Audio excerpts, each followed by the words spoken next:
2014년 호주 퀸즐랜드주. 즐거운 한때를 보내는 데이비슨과 가족들. 그런데 사진을 본 데이비슨은 두 눈을 의심하게 된다. 왜? 5명이 있어야 할 가족 사진에 초대받지 않은 손님이 있었던 것. 뭐야? 뭔지 모르겠어. 가족들 너머로 찍힌 정체불명의 얼굴. 보고도 믿을 수 없는 이 현상은 대체 어떻게 설명할 수 있을 것인가? 미스터리한 심령 현상이 찍힌 사진. 우리는 이것을 심령 사진이라고 부른다. 아, 심령 사진. 좋아, 좋아. 나 심령 사진 진짜 좋아하는데. 좋아. 지금으로부터 약 250년 전 최초의 심령 사진가가 탄생한다. 심령 사진가라는 사람이 있어요? 영혼을 찍을 수 있다는 윌리엄의 주장은 사람들을 매료시켰고, 그의 스튜디오는 죽은 가족과 함께 사진을 찍으려는 사람들로 인산인해를 이뤘는데, 저 당시에는 합성도 안 될 때잖아. 1869년 윌리엄의 스튜디오를 찾은 한 여인. 신분을 밝히지 않은 그녀의 정체는 링컨 대통령의 부인 메리 토드 링컨 진짜? 여사였다. 며칠 후 링컨 여사의 사진 속에 한 남자의 모습이 나타났는데, 지금 사람 형체야. 그녀의 남편이었던 진짜. 에이브라햄 링컨. 그러나 링컨 대통령은 4년 전 이미 사망한 상황. 그는 정말 남겨진 부인을 그리워한 링컨 대통령의 영혼이었을까? 그로부터 약 40년 뒤 영국 런던에서 또 다른 윌리엄이 혜성처럼 등장한다. 그가 활동했던 20세기 초 영국은 세계대전의 소용돌이에서 신음하고 있었지만, 윌리엄 호프는 오히려 이 전쟁을 계기로 런던 최고의 심령 사진가로 급부상하는데, 사망한 친구, 가족들을 애도하는 수많은 사람들이 그를 찾았기 때문이다.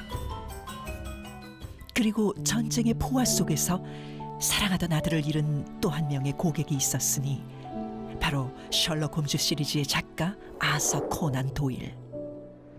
My principal thoughts are that I should extend, if I can, that knowledge which I have on psychic matters and spread it as far as I can to those who have been less fortunate.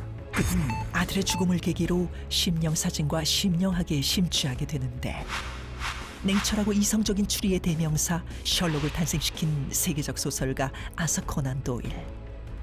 그 역시 사랑하는 가족의 죽음 앞에선 심령사진의 존재를 믿고 싶은 게 아니었을까. 이후 카메라의 보급과 함께 심령사진은 전 세계 곳곳에서 목격되기 시작한다. 많죠. 인터넷에도 많이 돌아다니죠. 정말 많아요. 1936년 한 장의 사진이 영국 전역을 발칵 뒤집어 놓았는데, 마치 사람인 듯 계단을 배회 중인 희미한 형체. 네. 역시. 저건 좀. 이곳은 수백 년 전 도로시 타운센드라는 여성이 살고 있었던 대저택이었다.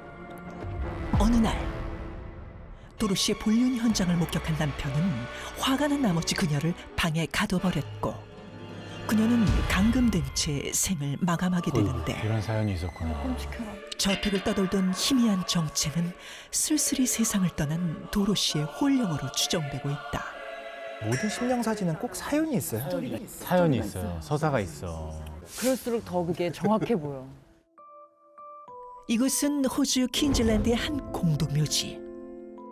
사랑하는 딸을 추모하기 위해 딸의 묘비를 찾은 앤드류.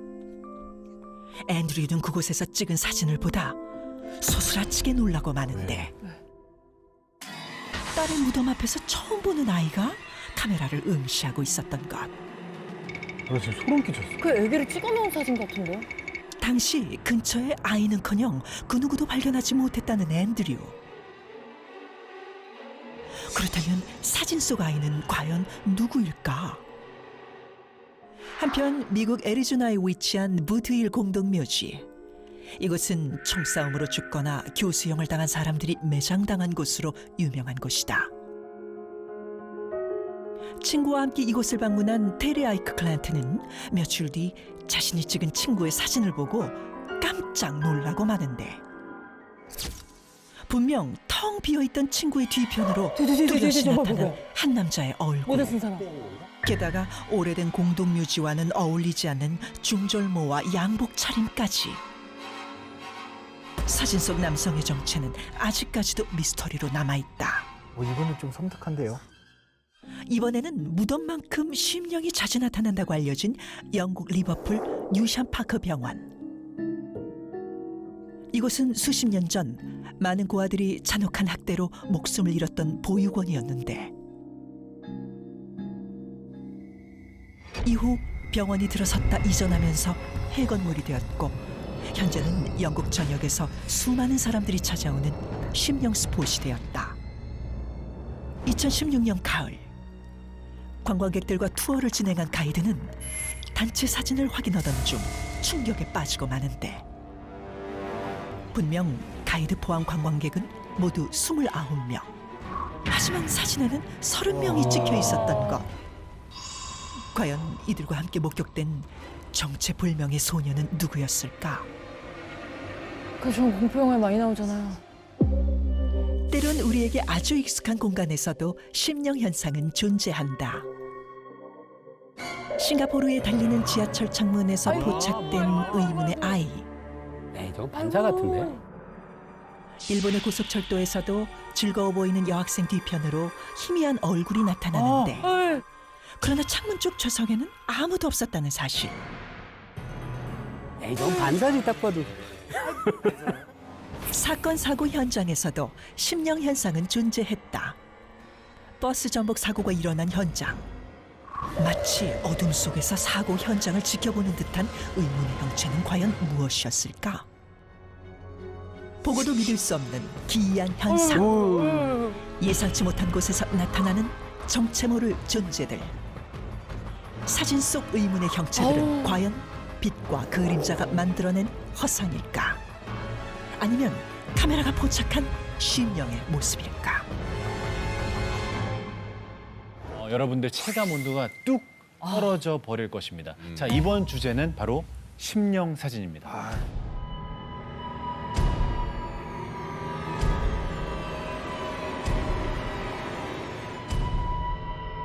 저는 뭐 여러 가지가 무서웠는데 지금 본 네. 사진들 중에 특히나 묘비 옆에 있던 어린아이. 여기서 소름이 온몸에 끼쳤거든요. 혹시 뭐 좀 섬뜩했던 그런 사진 없었어요? 저는 무섭다기보다는 뭐 흥미로웠던 사진이 있는데 아까 그 서부 복장 차림을 한 분의 그 풀밭 뒤에 있던 중절모 쓴 남자 있었잖아요. 네.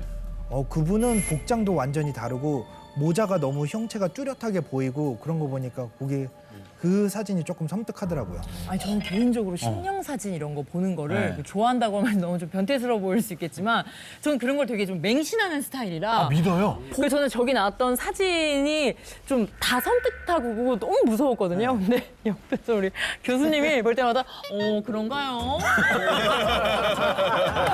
반사네요. 저게요? 계속 이러시니까 아무것도 안 믿으셨어요. 그러니까 아니요, 쭉 저도 빠지네요. 저 믿지 않는다는 것과 이런 사진을 보면서 무섭지 않다는 것도 다르거든요. 그렇죠. 그래서 저는 아닐 거야라고 하면서도 아까 말씀하신 그 네. 묘지의 그 아이 사진. 맞아. 그 저는 보면서도 막 소름이 쫙 진짜요? 돋더라고요. 계속 정말 무서웠어요. 오, 무섭다. 진짜. 어머나.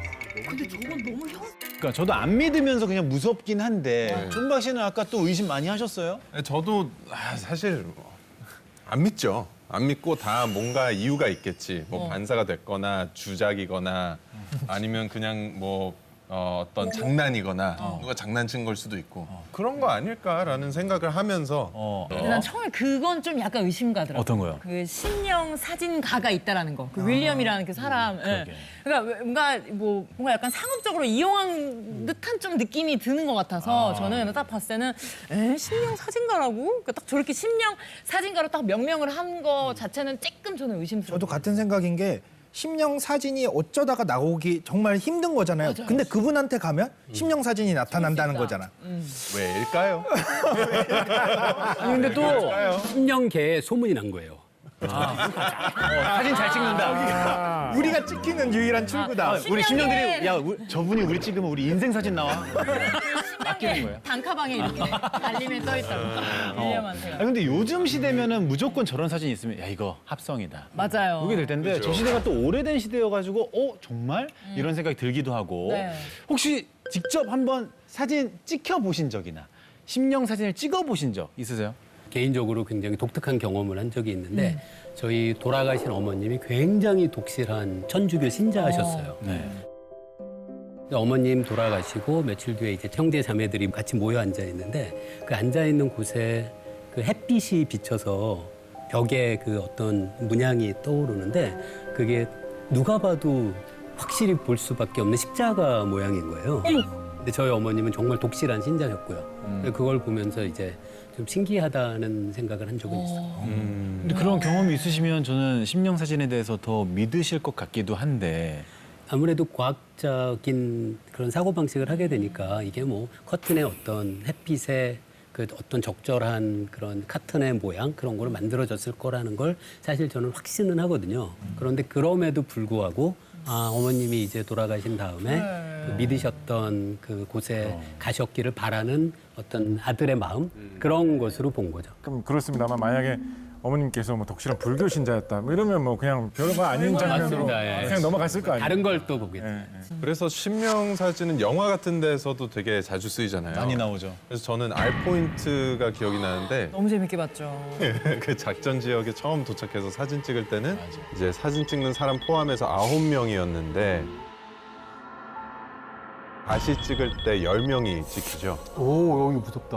이게 좀 소름 돋았어요. 정말.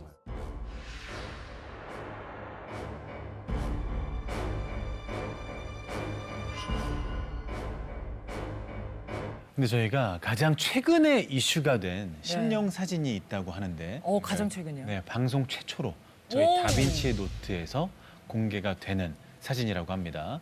혹시나 의심하실 수가 있으니까 뭐 어플, 포토샵 이런 작업이 일절 없었다는 점 말씀드리면서 사진 보시죠. 뭐야? 진짜 있었다고? 제 옆에예요? 저번에 포스터 찍을 때 네. 아니 맞아, 나 저분 봤어. 맞아, 나 저분 봤어. 아니 거짓말하지 마세요. 저분이요 제 스타일리스트예요. 이발 한번 하셔야겠다. 안 무서워하려고. 제 스타일리스트입니다. 아니 왜냐면 근데 저 찍을 때 뭐가 없었을 텐데. 뭐야? 아이고. 저 여기 세트장인데요. 저 뒤에. 장성규 씨 맞죠? 네, 저 옆에서 저희 포스터 찍을 때고 네. 오른쪽에 그때 있었어요, 저 뒤에 뭐가? 전 전혀 못 느꼈어요. 그러면 사람처럼 보이는데. 포토샵이 아니라고요, 근데? 예, 이거는 포토샵으로 만들지 않은 거고요. 사실 이런 대부분의 심령 사진은 딱 하나로 설명할 수 있는 원리가 있습니다. 뭐죠? 제가 생각하는 심령 사진의 비밀은 바로 다중 노출입니다.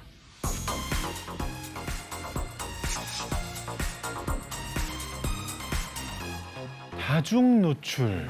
노출. 물리학적으로 봤을 때 다중 노출이다. 어떤 말씀일까요? 과거에 사진술이 처음 만들어졌을 때는 사진 한 장을 찍는 게 그렇게 쉽지가 않았거든요. 그래서 카메라를 열고 그 앞에 사람이 가만히 오래 앉아 있어야 되는 거예요. 맞아. 그래서 혹시 아시겠지만 초기 카메라는 지금의 필름 카메라처럼 필름을 찍고 감는 방식이 아니었고요.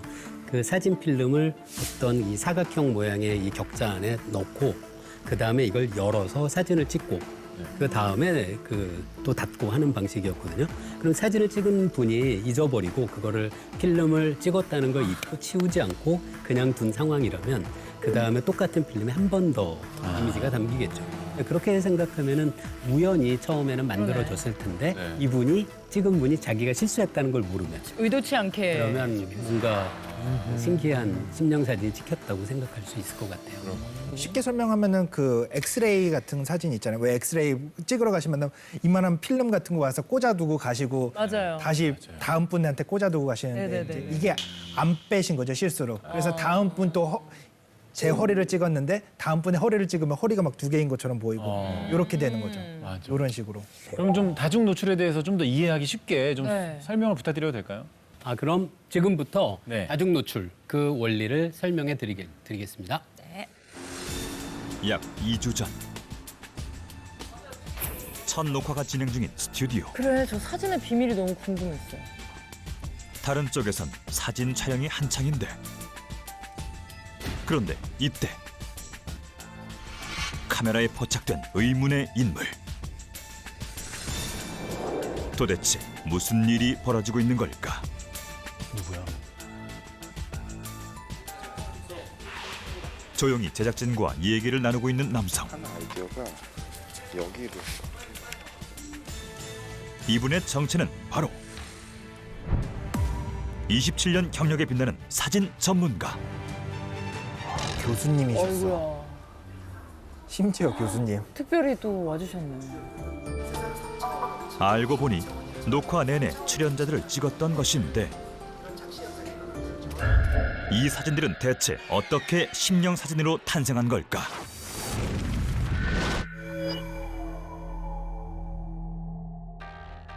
며칠 후 찾아간 서울의 한 학교.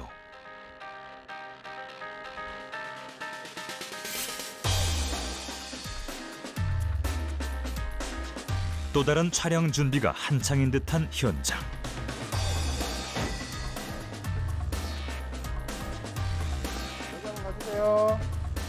아, 이쁘다. 심상치 않은 비주얼의 모델까지 등장. 저랑 사진 같이 찍혔죠. 스튜디오엔 모델 한 명뿐인데 어떻게 같이 찍힌 듯한 심령 사진이 만들어진 걸까? 심령 사진은 사실 다중 노출이라는 사진술을 이용한 일종의 트릭 같은 것인데요. 여기 촬영을 마친 필름이 있습니다. 이 필름에 우리는 한 번 더 촬영을 진행하게 될 거예요. 이때 적당한 자리에 절묘한 피사체가 맺히게 되면 유령처럼 보이게 되는 거죠.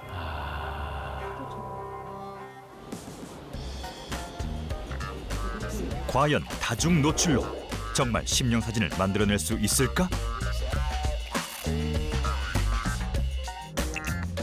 드디어 시작된 필름 현상 작업.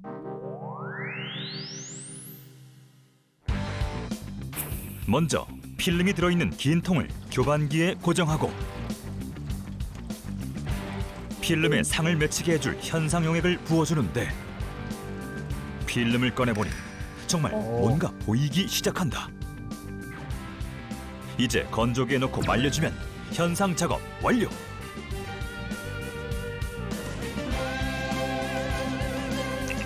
이제 심령 사진을 위한 최종 관문이 남았으니 바로 인화 작업. 저거 사진 막 암실 배경으로 공포 영화 많이 나오고 그랬었어요. 현상한 필름을 사진 용지에 밀착하면 인화를 위한 모든 준비가 끝난다.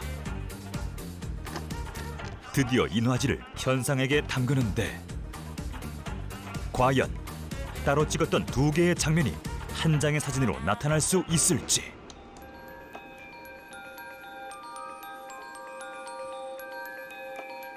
아직은 아무것도 보이지 않는 상황. 심령은 정말 모습을 드러낼 것인가? 그런데 바로 그 순간 서서히 나타나는 필름 속 형체. 심령의 모습은 점점 또렷해지는데 이렇게 만들 수가 있구나.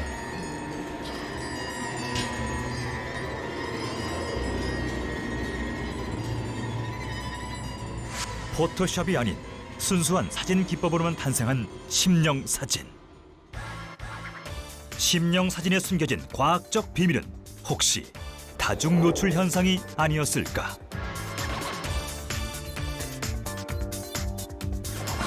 아까 윌리엄 작가님은 그냥 부주의한 사진 작가였네요. 아니면 뭐 의도했을 처음에는 수도 아마 있고. 부주의했을 예, 텐데 예, 나중에는 아마 이게 이렇게 되는구나 하고. 특히 과거에 필름 카메라 사용하던 시절 기억하십니까? 우리들은 다 기억하고 있겠네요. 필름 카메라 사용하던 때는 보면 필름을 항상 깜깜한 데 보관해야지 필름이 안 타고 잘못해가지고 빛이 카메라 속으로 조금이라도 들어가면 그것 때문에 필름이 손상되고 맞아요. 현상화하는 과정에서도 실수하면 그것 때문에 필름이 망가지고 이런 게 항상 있는 그런 상황이었거든요. 그러니까 과거로 갈수록 그런 것 때문에 분명히 실수를 하는 경우도 많이 있었을 거예요. 그렇게 되면 빛 한 줄기만 어떻게 잘못 들어와가지고 필름에 닿아도 뭔가 허연 게 찍힌 것처럼 뭔가 한쪽이 타가지고 허연 게 이렇게 나오는 것처럼 그렇게 보일 수가 있거든요. 그런 새어드는 빛, 실수로 잘못해가지고 필름이 탄 부분 이런 부분들이 공교롭게도 뭐 좀 이렇게 좀 둥그렇게 생겼다든가 사람 얼굴 비슷하게 얼룩이 진다든가 하면 저 귀신 아닌가라고 생각하게 되었을 수도 있겠죠. 요즘에는 사실 필름 카메라 많이는 안 쓰잖아요. 대부분 이제 휴대폰을 사용하는데 아까 마지막에 인터넷에 떠도는 심령 사진들이 있었거든요. 그거는 이제 필름 카메라로 찍은 게 아닌데 이것도 과학적으로 설명이 가능할까요? 당연히 요즘 많이 들고 계신 이제 흔히 디카라고 하죠. 네. 이것도 저희가 핸드폰으로 들고 있는 카메라도 이제 디카의 일종인데 디카로 찍힌 사진도 설명이 가능해요. 제가 이번에 소개시켜드릴 심령 사진의 비밀은 바로 셔터 스피드입니다.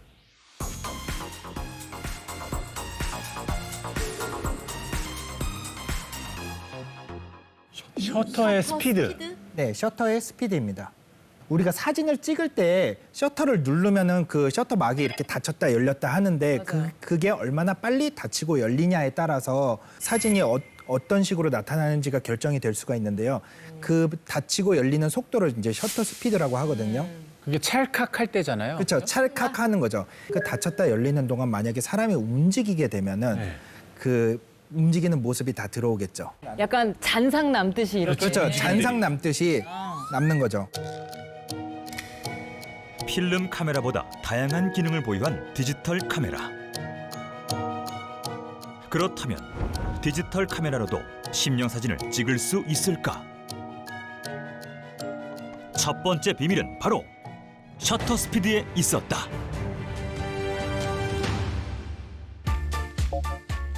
매우 느린 셔터 스피드로는 별의 궤적까지 담아낼 수 있다는데 정말 셔터 스피드 조절로 심령 사진 연출이 가능할까? 셔터 속도를 2초로 설정한 뒤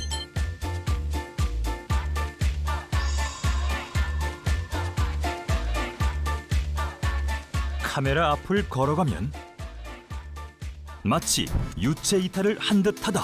우리가 흔히 나오는 실수 같은 사진. 또한 물체가 움직이는 속도에 따라 찍히는 모습이 달라지는데 비교적 걸음이 빨랐던 구간은 동선을 따라 잔상이 남은 반면 걷다가 멈추거나 정지했던 곳은 진하게 상이 맺히는 모습.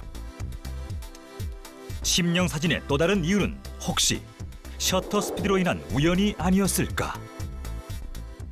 디지털 카메라에서도 다중 노출 기능을 이용할 수 있다고 하는데 요즘은 다중 노출 기능이 기본으로 들어가 있는 경우가 많은데 노출되는 이미지 횟수를 결정합니다.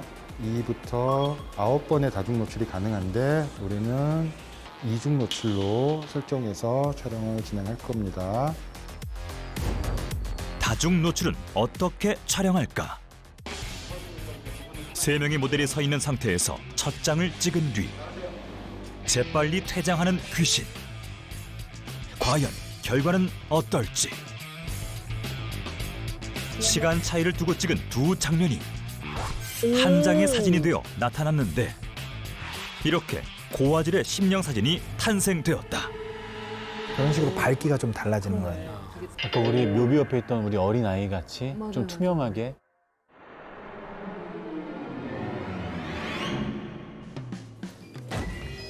그리고 오늘의 또 다른 실험 대상자. 녹화 당시 찍은 사진에 멍하니 서가지고 이렇게 응시하는 거 있잖아요. 네, 그런 느낌이 좋을 것 같아요. 새로 찍은 이미지를 겹쳐서 연출하면 심령 사진 완성! 필름 카메라보다 다양한 방법으로 심령 사진 연출이 가능한 디지털 카메라. 무더운 여름, 나만의 심령 사진을 만들어 보는 건 어떠신가요? 그럼 우리가 그 심령 사진이라고 일컫는 것 중에서 막 유체이트라는 것처럼 보이거나 영혼이 막 빠져나온 듯이 찍힌 이런 사진들이 방금 봤던 그 셔터 스피드를 느리게 하면 찍을 수 있는 거 맞나요? 네, 맞습니다. 그 보시면은 그 셔터 스피드가 느릴수록 이제 많은 흐름들을 담을 수 있잖아요. 그래서 보이시는 저런 사진들이 이제 셔터 스피드를 길게 많은 빛들이 들어오겠죠. 그래서 저렇게 많은 작품 사진들이 많이 쓰이기도 하고요. 아, 그래. 또 셔터 스피드가 짧으면 아주 짧으면 그 짧은 순간 찰나의 사진들을 담을 수가 있겠죠. 찰나의 순간들을 물방울이 떨어지는 순간이라든지 공중에 떠 있어서 점프하는 순간이라든지 흔히 순간 포착이라고 하는 사진들 그런 것들이 셔터 스피드가 작게 해서 찍는 사진들이죠. 한 끗 차이네요. 그러네요. 예술 사진과 심령 사진. 그러게요.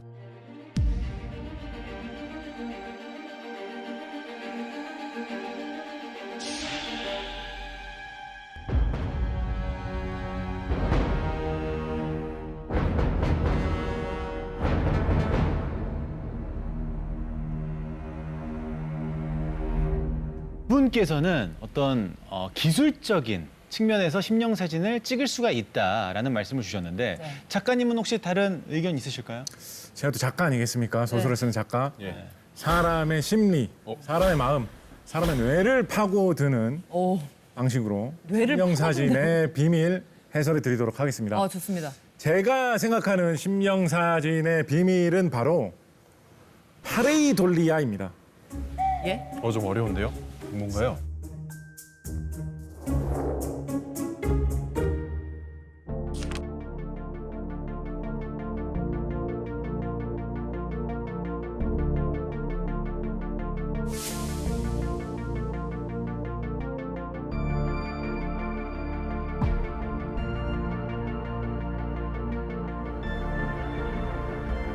사진 하나 보면서 한번 얘기해 볼까요, 네. 여러분?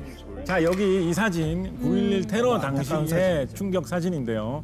이 사진에서 저 중간 부분 확대된 영상, 저 부분이 뭘로 보이십니까? 악마의 눈 같다 막 그랬던 적이 있었던 것 같아요. 그런 이야기들 나왔었죠. 악마의 얼굴이 저 무서운 사건 속의 장면에서 보인다. 뭐 이런 이야기가 있었어요. 다른 사진, 다음 사진 한번 또 볼까요? 이 사진은 어떻게 보십니까? 이것도 굉장히 유명한 사진이죠. 굉장히 유명한 사진. 저게 화성을 찍은 사진이거든요. 그래가지고 아니 화성에서 혹시 화성인들이 사나 저렇게 얼굴이 생긴 맞아요. 그런 소문이 파다하게 돌았던 맞아요. 화성의 유명한 사진입니다.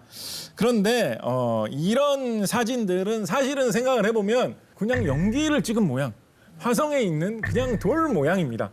그런데도 우리는 거기에서 얼굴 형체를 찾고 그게 얼굴이라고 생각을 하게 되는 거죠. 이런 심리를 바로 파레이돌리아라고 합니다. 최근에 파레이돌리아 현상과 관련이 있는 아주 경이롭고 신비한 사건이 하나 있었거든요. 저게 뭘로 보이십니까? 저게 저게 뭘로 보이십니까? 원숭이 아니에요? 원숭이? 원숭이? 배설물인가? 배설물? 생강. 너무 징그럽고 이상하다고 생각을 해가지고 저거를 보고 시민이 경찰에 신고를 했어요. 우리 동네에 너무나 기괴하고 징그러운 이상한 물체가 나무에 끼어 있다. 조사 좀 해달라. 조사를 해보니 저게 뭐였는지 아세요? 뭐예요? 크로와상이었어요. 다시 하세요 보세요. 크로와상이었어요. 다시 하세요 보세요. 크로와상이에요. 맛있겠다.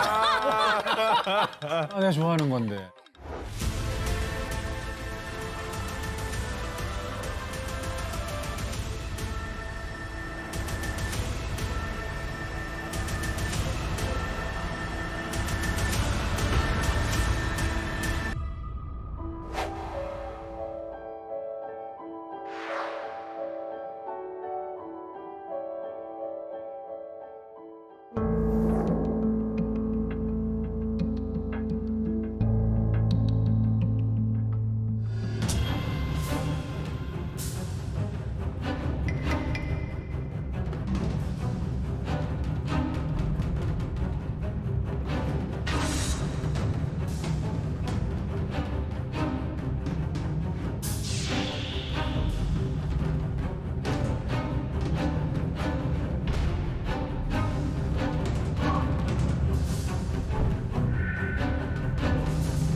(10년이라는) 시간이 지났으면 그 필름을 또 썼을 것 같지는 않고요. 10년 전. 아직까지도 우리가 이 세상에 보이는 것들을 그대로 잡아내가지고 똑같이 보이게 저장한다라는 이 사진술에 대해서 약간 마법적인 것이라고 생각하는 마음도 좀 있는 것 같아요. 이렇게 신기한 게 있다니. 사실은 이거 인화를 하고 현상을 하는 그런 모든 화학의 작용일 뿐인데 원래 화학이라는 게 너무 마법적인 것이거든요. 그것을 받아들이지 못하고 너무 신비롭게 생각하는 그런 심리가 겹쳐가지고 눈에 안 보이는 거라도 이런 신기한 사진이라면 잡아낼 수 있지 않을까라는 심리가 있어서 심령 사진이라는 것이 유행하고 있지 않나라는 생각도 해봅니다. 네.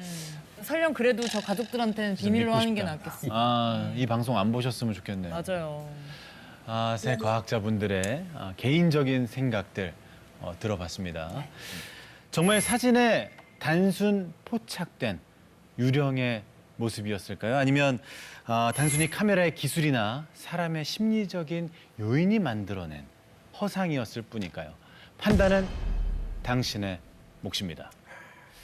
1970년 영국 플로리다주 브리스톨 원인 불명의 소리에 시달리던 주민들이 두통을 호소했다. I don't know what it is, but 뭐지?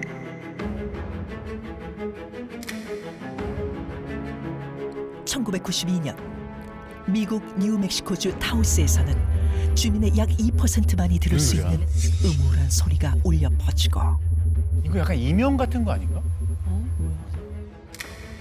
2016년 미국 오리건주 포레스트 그로브에서는 한 달 내내 경보음 같은 굉음이 밤마다 마을을 공포로 몰아넣는데 시간과 장소를 가리지 않고 끊임없이 나타나는 기괴한 소리들.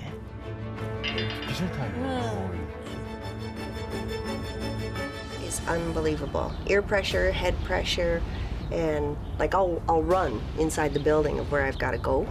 It's that loud. 두통과 불면증이 지속되면서 우울증은 물론 목숨을 끊은 사람까지 나오고 있지만 그 원인은 아직까지 밝혀지지 않고 있는데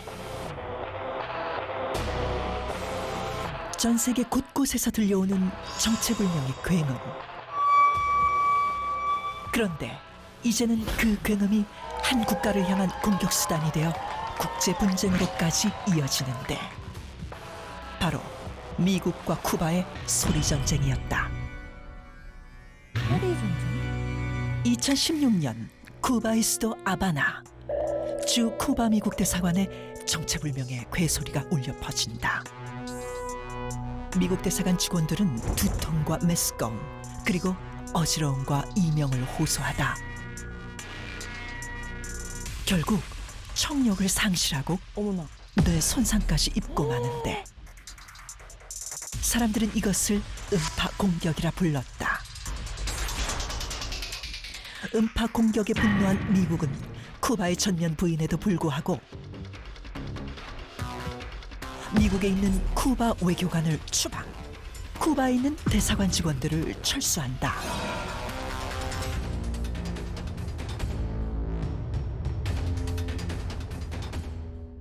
미 연방수사국 FBI의 조사에도 불구하고 음파 공격의 주범은 끝내 찾지 못한 채 사건은 미스터리로 남게 되는데 음파 공격으로 생긴 기이한 증상을 아바나 증후군이라고 불렀다.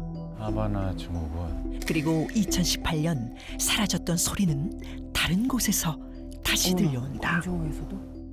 중국의 미 영사관 직원들이 정체불명의 소리에 시달리는데 대상이 다 미국.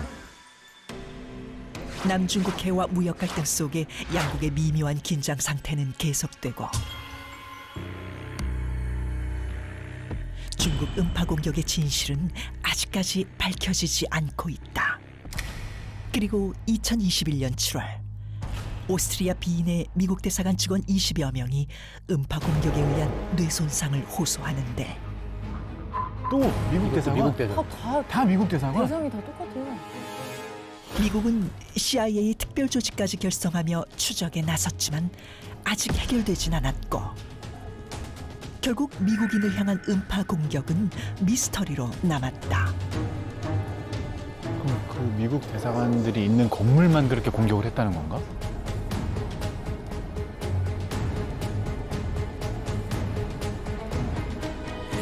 지난 5년간 세계 각지에서 이어진 미국을 향한 음파 공격.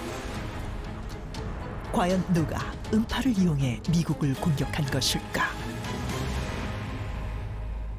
네, 음파 공격입니다.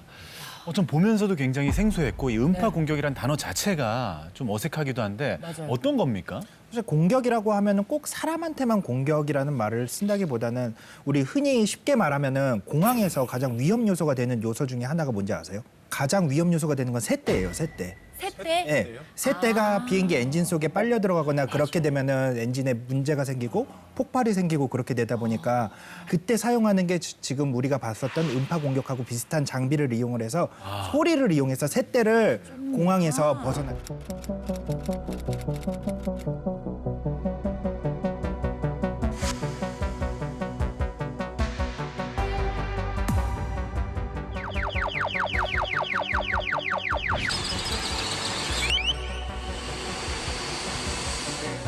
그럼 그 새떼 쫓으려고 소리를 들었는데 어떤 인간이 아 이러면 되게 기분 나빠야 되는 거 아니에요? 그분은 조류 그분은 새떼인 거죠. 아 새떼 딸 때. 그렇죠.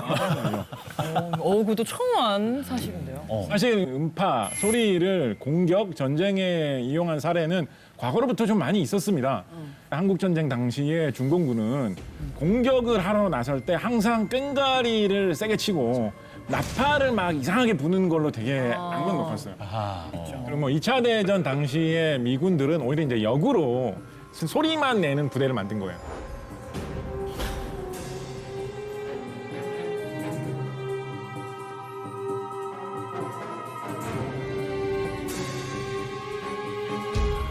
그래서 뭐 유령 부대 이런 식으로 이제 이름을 붙여가지고 그 부대가 북적북적하고 있으면 저기에 엄청난 군대가 있는가 보다라고 해서 적군이 거기에 신경을 쓸 때 딴 데를 공격한다든가 뭐 이런 식으로 이용하기도 했다라고 합니다. 아이디어네. 그러면 음파 공격이라고 정의를 딱 내릴 수 있는 특징이 있을까요? 물리적으로 생각하면 음파라는 것은 소리가 공기를 통해서 전달되는 것인데요. 이 소리가 가지고 있는 에너지가 굉장히 클 때 그러면 이제 그 소리에 노출된 사람이 어떤 그 공격의 의지를 잃거나 그런 효과를 노리는 것 같아요.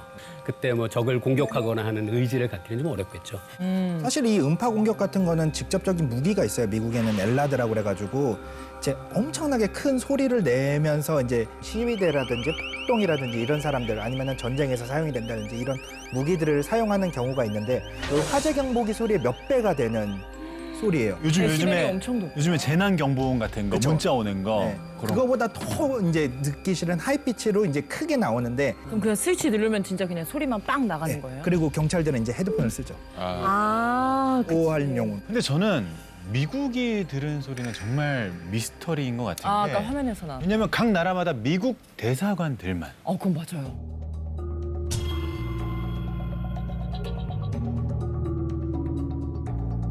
대상이 다 미국 대사관에 있는 직원분들이라는 게 너무 신기하더라고요. 이게 실제로 음파 공격이었을지 두 분은 또 어떻게 생각하실지 궁금해요. 좀 뭔가 좀 이상하지 않아요? 나도. 그러게. 미국 대사관뿐만 아니라 그 건물 살짝 뭐 밖에서 이렇게 지나가는 사람 옆 건물까지 뭔가 퍼졌을 것 같은데 어떻게 그렇게 딱 정확하게 미 대사관에 있는 사람들만 들을 수 있는지 그것도 약간 오히려 미국 대사관이 조금 이상한 것 같은데? 꾸미는 거 아니야? 발상의 전환. 네. 저희 일반인 입장에서 좀 합리적인 의심이기도 하거든요. 과학자분들 입장에서는 어떠실까요? 저는 음파 공격일 수도 있다고 생각을 하고 있어요. 사실은 음파 공격일 수도 있다고 생각을 하는 게 피해자들이 공통적으로 나타내는 증상들이 있잖아요. 뭐 두통이 있다든지 메스꺼움이 있다든지 그다음에 청력을 잃는다든지 이런 거는 보통 하나의 그 작용으로 인해서 나타나는 공통된 현상이거든요. 그랬을 때 음파 공격일 수도 있지 않을까 그렇게 생각을 해요. 제 생각은 좀 다른데요. 존박 씨가 말씀하신 것처럼 여기서 한 가지 우리가 특이하게 생각해야 될 게 피해자는 미국 대사관이랑 공통점이 있는데 네. 공격자는 나라가 다 다르잖아요. 맞아요. 그렇게 생각하면 보통은 이런 기술을 개발하는 공격자가 있으면 그 공격자가 여러 피해를 입히지. 그치. 공격자가 다양하고 피해자가 하나인 거는 사실 약간 일단 합리적인 의심이 일단 먼저 들고요. 근데 이 쿠바에서 있었던 일에 대해서는 2016년에 보도된 내용이 있는데요. 당시에 지카 바이러스 맞아요. 기억하시죠? 네네네.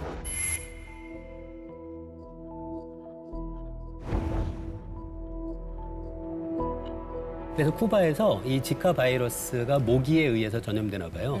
그래서 곤충을 죽이는 살충제를 2, 3일 간격으로 근처에 그 살충제를 살포를 했다는 얘기가 있어요. 그럼 지카 바이러스를 죽이기 위해서 살포한 이런 살충제의 성분 중에 일부가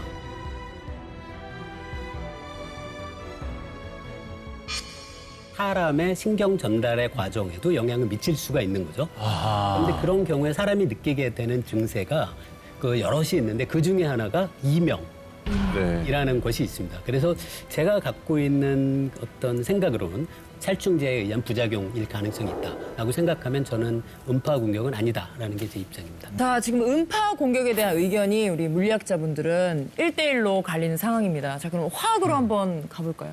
저는 교수님 주장에 많이 공감을 합니다. 교수님께서 말씀하시면서 아까 살충제 이야기를 하면서 네. 어떤 그런 화학적인 이야기를 하시더라고요. 보통 들을 가치 있는 이야기거든요.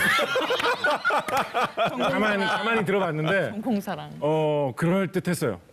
그럴 법하죠. 왜냐하면 특히 두 번째 사례로 이야기된 게 중국에서도 광저우 얘기가 했었거든요. 네.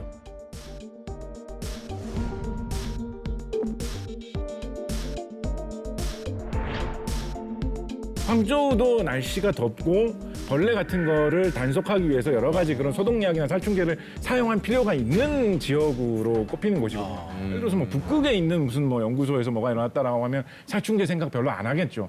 그런 점에서 맞아 떨어지는 점도 있어요. 한편으로는 그 음파 공격 같은 어려운 방법을 사용하는 것보다는 어떤 뭐 난방 장치라든가 연료를 태우는 그런 취사 장치 그런 것에서 새어나오는 일산화탄소만 해도 이런 정도의 현상을 일으킬 수가 있기 때문에 그런 식의 어떤 사고라든가 딴 이유 때문에 일어났을 가능성이 오히려 더 높지 않겠는가. 조사해 보니까 쿠바에서 일산화탄소 중독으로 뭐 사고가 난 사례가 또 있더라고요. 그래요? 그러니까 있을 그런 사고로도 있음직한 일이다 싶었습니다. 각자의 말씀이 다 그럴듯해서 들을수록 더 헷갈리네요. 네. 들을수록.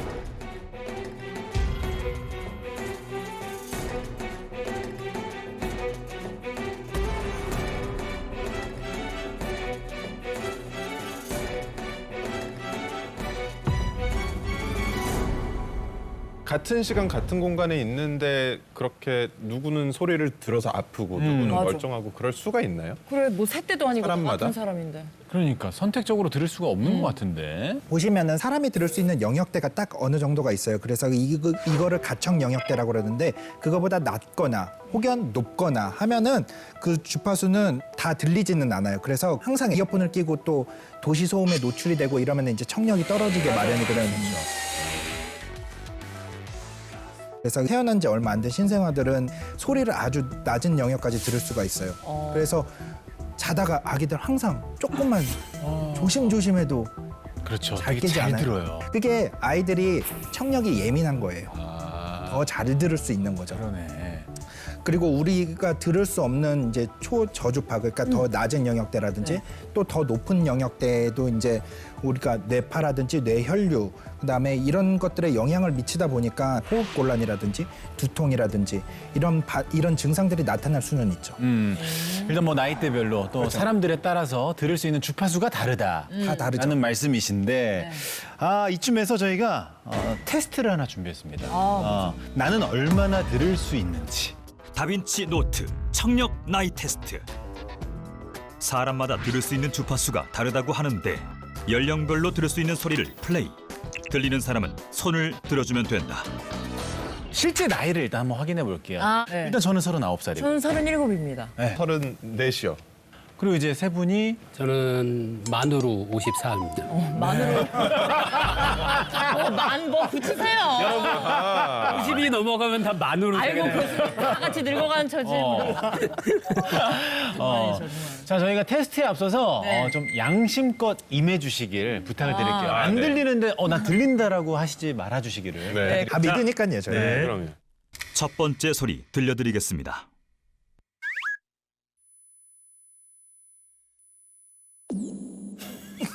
다 들으셨죠? 지금 소리가 들리시는 분은 다시 해보세요, 50대입니다. 50대. 한 번 더 들려드리겠습니다.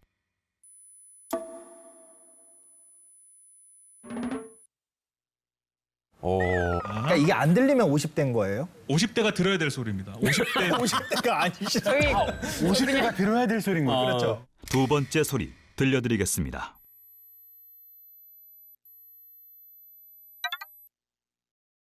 무서워. 지금 안 드셨어요? 안 들려. 도현 씨안 들렸어요? 안 들렸어요?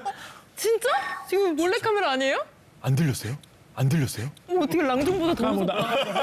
아까보다 훨씬 안 들리긴 한데 들리긴 들렸어요. 네. 진짜? 말도 안 돼. 그럼 도현 씨가 지금 50대의 귀를 가지고 있는. 근데 귀가 좀 늙으면 어때? 나 얼굴이 젊은데. 늙어도. 나 귀가 짝짝해서.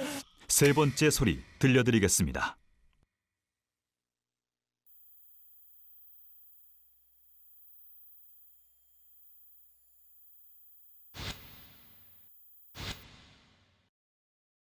장성규 씨와 강성주 박사님만 들으셨습니다. 30대부터 들을 수 있는 소리입니다. 안 들렸어. 이게 10살이나 어리네요. 됐다. 네 번째 소리입니다.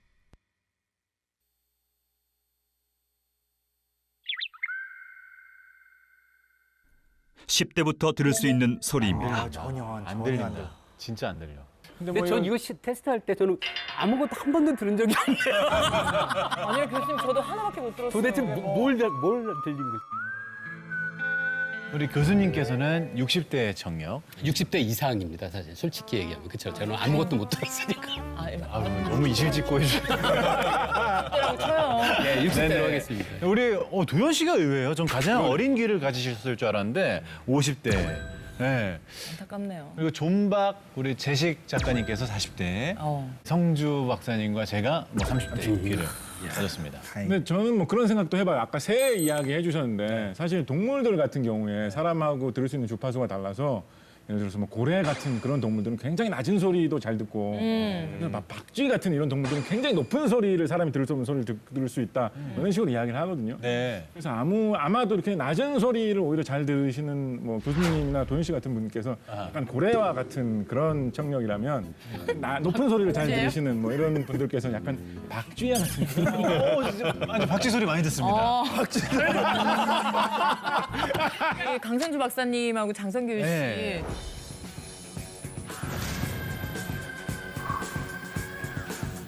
이거 괜히 기분이 좋네요. 괜히 그렇죠. 한번 도전해보세요. 괜히 기분이 좋아. 일단 20대 후반 소리부터 부탁드릴게요. 20대 네.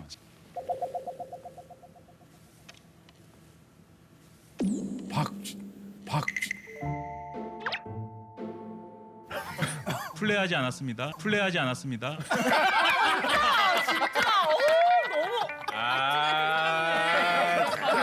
박쥐 같은 이겼네. 아 진짜 바뀌었어요? 장성 지려갈 것 같아. 다시 들려드리겠습니다. 세상에.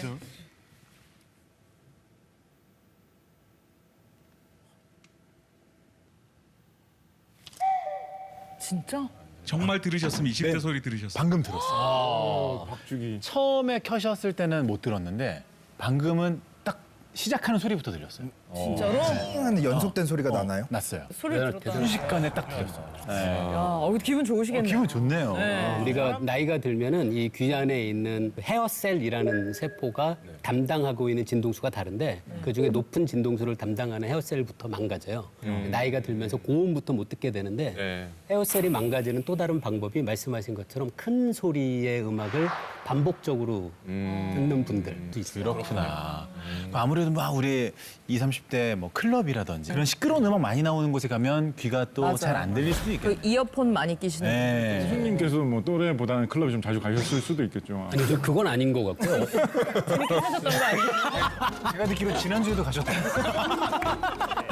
우리 아까 청력 테스트 하면서 10대는 아무도 못 들었잖아요. 못 들었어요. 10대는 장성규 씨가 들었는데 10대는 아무도 못 들었잖아요. 네. 그러니까 10대만이 들을 수 있는 소리를 가지고 휴대폰 벨 소리를 만든 적이 있어요. 좋아. 그러면 만약에 혹시 그러면 안 되지만 수업 시간에 진동 모드를 안 하고 벨이 울리면 선생님은 못 듣고 애들만 듣는 거예요? 그렇죠. 우와. 그래가지고 원래 이 휴대폰 벨 소리가 뭐 이렇게 시끄럽게 떠드는 10대 아이들을 내쫓기 위해서 만들어 놓은 거였는데 그걸 역이용한 거죠. 10대들이 오히려 어른들을 골탕 먹이는 수단으로. 이런 현상들도 있었어요. 이 말씀 들으니까 나이별로 이렇게 소리를 들을 수 있다는 게 때로는 또 슬플 수도 있겠다. 맞아요. 라는 생각이 드는데.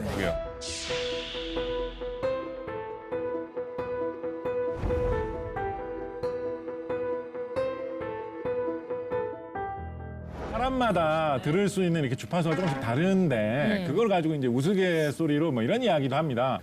시어머니가 며느리 소리는 못 듣고 아들 소리는 잘 듣는다. 뭐 이런 이야기 있잖아요. 서운하네. 이것도 뭔가 근데 뭐 그걸 가지고 이제 해설을 하기를 시어머니께서 이제 나이가 좀 드시면 아들의 낮은 소리가 귀에 좀 더 잘 꽂히고 며느리의 높은 목소리가 좀 귀에 덜 꽂힌다. 이런 식으로 해설을 하기도 하는데 지금 중저음 며느리들 너무 서운할 것 같은데요. 그렇죠. 어머니. 그래서 뭐 그런 식으로 생각해 볼 수 있을 것 같아요. 뭐. 물리학자의 눈으로는 좀 오늘은 두 분이 박이 터지네요. 먼저 그런데 아무리 제가 60대의 청력을 갖고 있지만 제가 알기로 제가 1000헤르츠 정도의 음은 듣거든요. 뭐 어쨌든 몇 옥타브 음이거든요. 어떤 시어머님도 어떤 며느리도 그만큼의 높은 소리로 말하지 않습니다. 일단 그게 첫 번째 보류. 반박을 하셨네요. 그다음에 두 번째, 그다음에 두 번째. 하나가 아니에요. 두 번째, 낮은 음을 더 잘 듣는다라는 거는 사실은 이건 측정을 해봐야 됩니다. 그 시어머니한테 아들과 며느리의 목소리를 들려주는 것에 더해서 해야 할 실험은 친정 어머니에게 사위와 딸의 목소리를 들려줘요. 세상에. 이렇게까지 해야 돼요, 우리? 세상에. 이유가 있습니다. 이게 피곤해라. 사실 시어머님이 아들이 더 사랑스러울까요? 며느리가 더 사랑스러울까요? 당연히 아들의 얘기를 더 들을 거고요.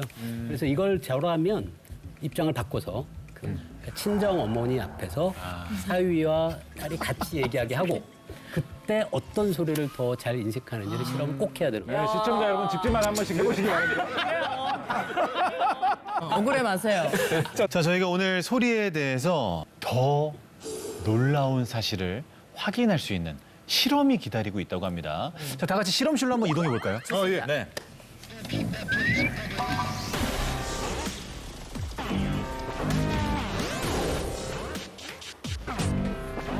와, 이런 실험을 준비했어요?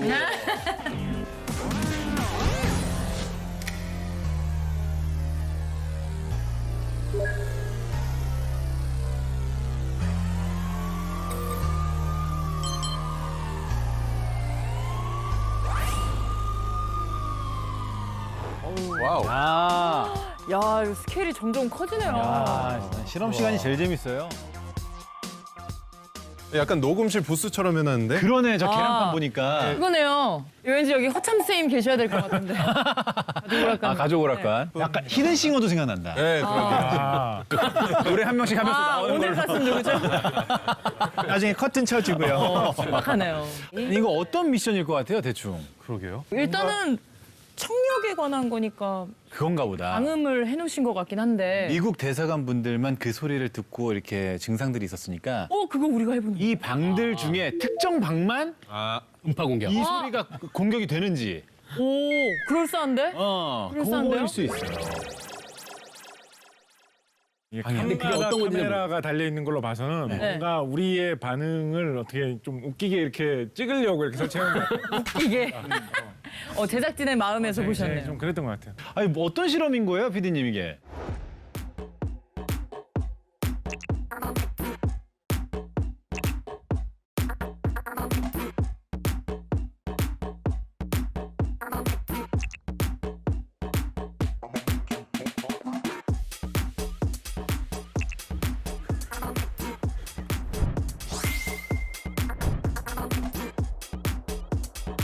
자, 안대를 쓰셨으면 첫 번째 실험 시작하겠습니다. 일단 음악부터 들려드리겠습니다. 음악 플레이 주세요.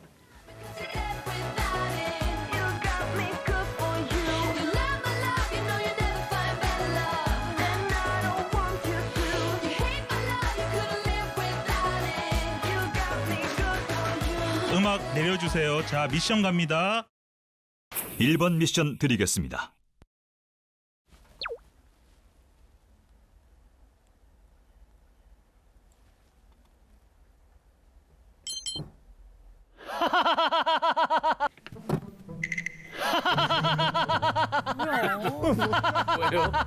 왜요? 이 목소리가 들리는 사람은 자리에서 일어나 큰 소리로 웃어주세요. 뭐예요? 장성규 씨 미션 수행하셨습니다. 뭔데요? 아니 이게 뭐야?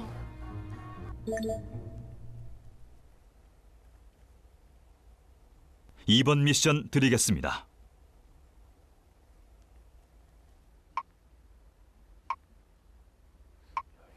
뭘 알기 위한 실험이야?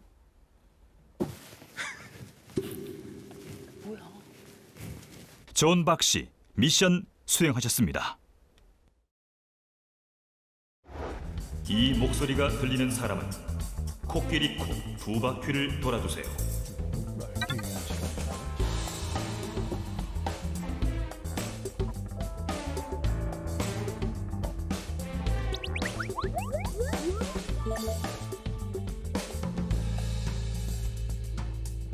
마지막 미션 드리겠습니다.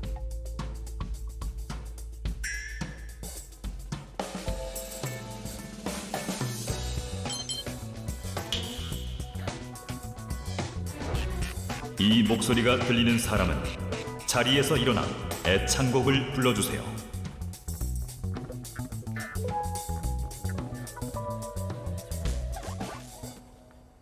쓰리 포 라라라라라라라라라 라라라라라라라라라 애국가 부르지 않죠?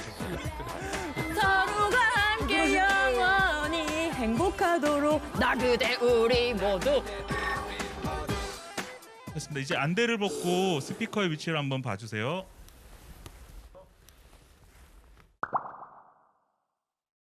내 앞에 있었어? 이거 스피커예요? 안 들렸어. 난 여기 있는 건데 하나도 안 들렸어. 서로가 함께 영원히. 네? 이 목소리가 들리는 사람은 들려요. 머리 위로 하트를 만들어주세요. 장도연 씨 미션 수행하고 계십니다. 진짜로? 들리면 머리로 하트하라고 하셨어. 존박 씨 들리세요? 저희는 하나도 안 들려요. 여기 오기 제가 들었을 때는 꼭 이게 앞에서 얘기하는 게 아니라 제 귀에다 대고 얘기하는 거. 맞아. 네, 약간 이어폰 맞아요. 볼륨 작게 듣는 것처럼 들리더라고요. 그런 느낌이에요. 살짝. 진짜 신기하네요. 정말 신기하네요. 되게 특정인한테만 소리를 보낼 수가 있다. 아, 정말 이 정도면은 음파 공격이 가능할 수도 있겠다는 생각이 들거든요. 오.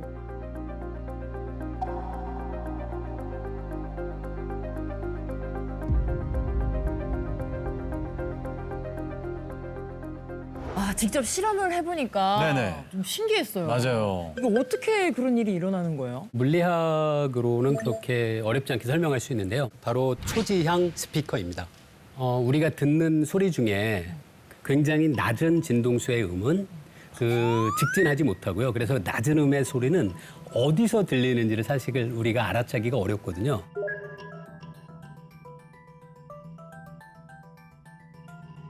네. 거꾸로 높은 진동수를 가지고 있는 그런 소리들은 직진하는 경향이 굉장히 강합니다.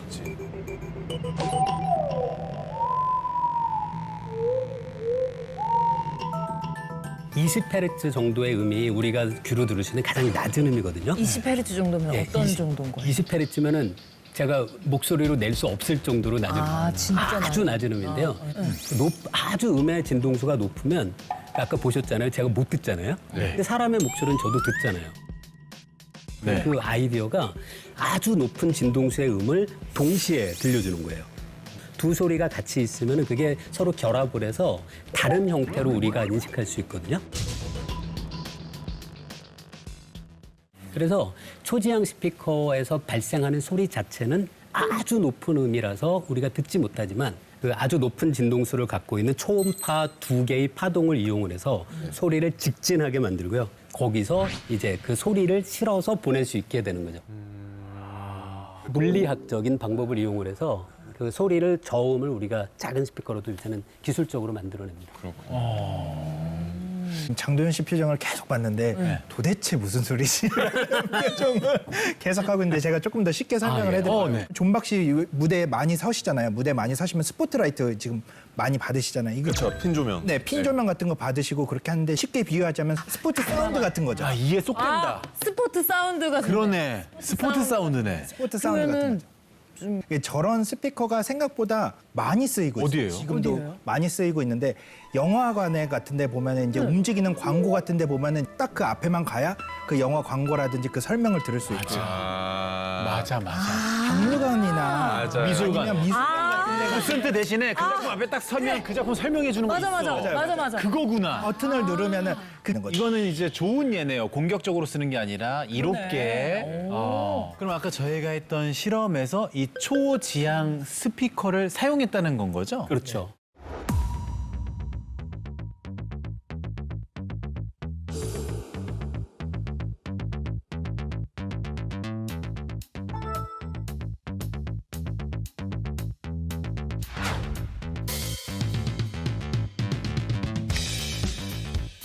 안녕하세요. 존 박사의 1분 실험 노트. 저는 존 박사입니다. 이 목소리가 들리는 사람은 자리에서 일어나 애창곡을 불러주세요. 이 목소리가 들리는 사람은 코끼리 코 두 바퀴를 돌아주세요. 이 목소리가 들리는 사람은 자리에서 일어나 애창곡을 불러주세요. 소리의 방향이 뭐 있다라는 건 생각도 못했고 우리가 되게 그냥 같은 되게 가까운 선상에 있었잖아요. 그래서 스피커의 위치에 따라 나한테만 들린다고는 상상도 못했어요. 저도 이거 어떻게 된 거지? 그럼 아까 저희가 실험할 때 그 소리 있잖아요. 저희 한 명씩 들을 수 있었던 그 소리가 이 TV를 보시는 분들께는 TV 정면에 앉아 계시는 분한테만 들려요? 그거는 아니겠죠. TV는 이제 TV 우리가 스피커를 그렇게 만들어야죠.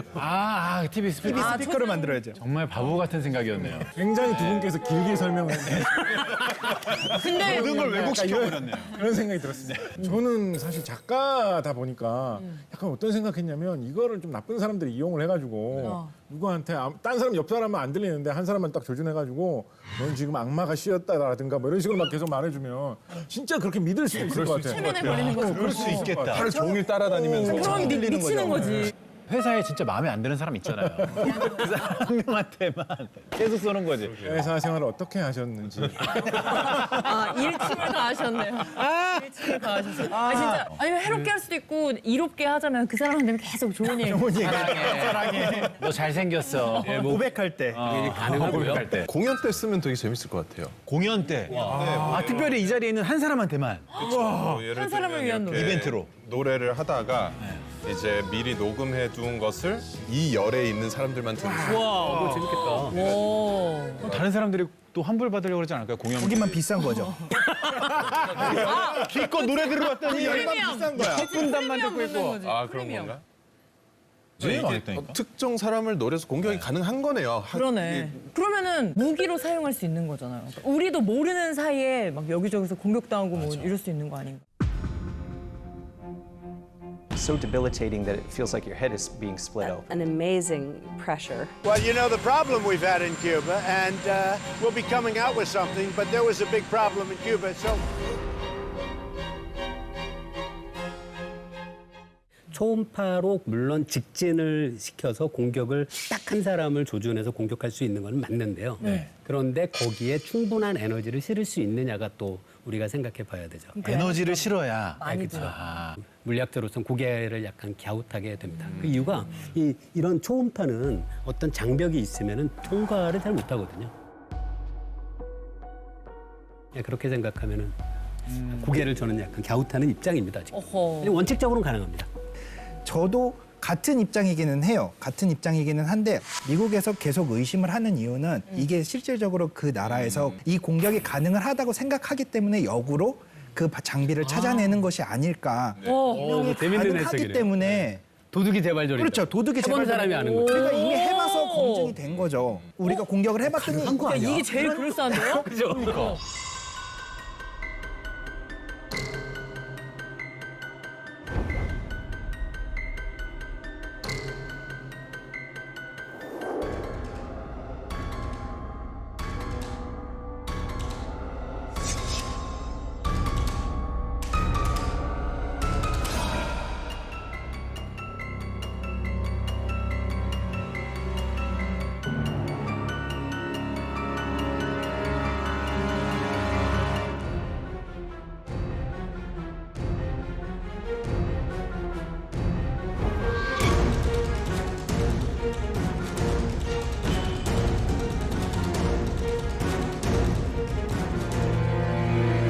원론적으로 가능은 할 것 같아요. 가능은 할 것 같긴 한데 과연 그거를 그 정도로 개발을 해가지고 사람에게 피해를 입힐 정도로 쓰려면 어느 정도의 설비를 얼마나 오랫동안 가동해야 될 것이냐, 얼마나 강력한 거를 가져와가지고 또 그거를 뭐하러 그런 뭐 대사관 직원 지나가는 사람들에게 그렇게 오랫동안 비추고 있을 것이냐, 그런 면에서 실용성 면에서 좀 떨어지는 것 같아요.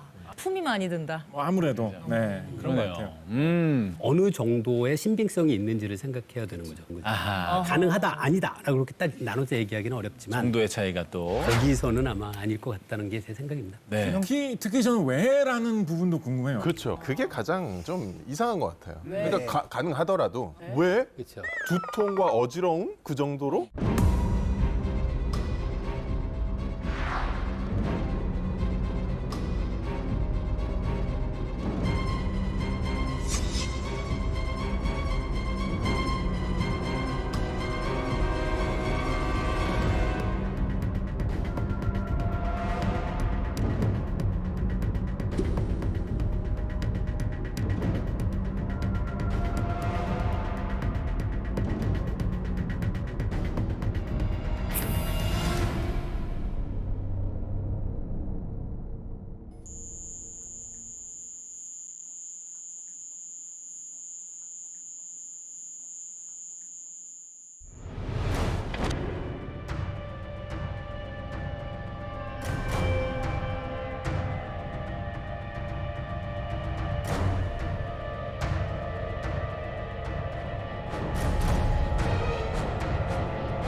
저희가 음파 공격에 대한 다양한 가설들, 그리고 또 여러 가지 이야기를 나눠봤는데요. 판단은 시청자 여러분의 몫입니다.